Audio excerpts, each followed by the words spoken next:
C ఇప్పుడు broad కేటగిరీలో surgery 2 types అండి. ఒకటి ఎర్లీ ఆర్ ఎమర్జెన్సీ సర్జరీస్, రెండవది ఎలెక్టివ్ సర్జరీస్. అంటే ఎర్లీ ఆర్ ఎమర్జెన్సీ సర్జరీస్ మనం ఎట్లా క్లాసిఫై చేస్తామంటే పేషెంట్కి ఆన్గోయింగ్ పెయిన్ ఉన్నప్పుడు, లేదా లెఫ్ట్ మెయిన్ డిసీజ్ అంటారు. అంటే మనకి 2 బ్లడ్ వెజల్స్ ఉంటాయి, ఒకటి లెఫ్ట్ సైడ్ ఒకటి రైట్ సైడ్. లెఫ్ట్ మెయిన్ నుంచి మళ్ళీ 2 డివిజన్స్ వస్తాయి, ఒకటి లెఫ్ట్ యాంటీరియర్ డిసెండింగ్, ఇంకోటి లెఫ్ట్ సర్కంఫ్లెక్స్ అని.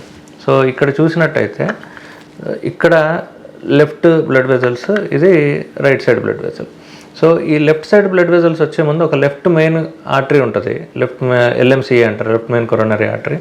సో అందులో కనుక సివియర్ బ్లాక్స్ ఉన్నప్పుడు అది ఒక ఎర్లీ కానీ ఎమర్జెన్సీ సర్జరీ కింద కేటగరైజ్ అవుతుంది.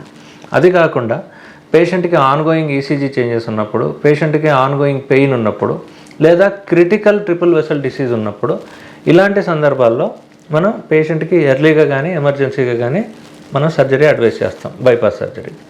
ఇవి కాకుండా ట్రిపుల్ వెసల్ డిసీజ్ ఉండి పేషెంట్కి ఎలాంటి బీపీ కానీ హార్ట్ రేట్ కానీ ECG కానీ ఆ ఫ్లక్చుయేషన్స్ ఏమీ లేకుండా పేషెంట్ స్టేబుల్గా ఉన్నట్టయితే పేషెంట్ని సర్జరీకి ప్రిపేర్ చేసి న్యూట్రిషన్ పరంగా, మనకు రెస్పిరేటరీ ఎక్సర్సైజెస్ పరంగా కొద్దిగా స్టెబిలైజ్ చేసుకొని, ఒకవేళ షుగర్ ఉన్న పేషెంట్ అయితే షుగర్ కంట్రోల్ చేసుకొని, ఇవన్నీ చేసుకొని ఎలెక్టివ్గా మనం సర్జరీకి షెడ్యూల్ చేసుకుంటాం అన్నమాట.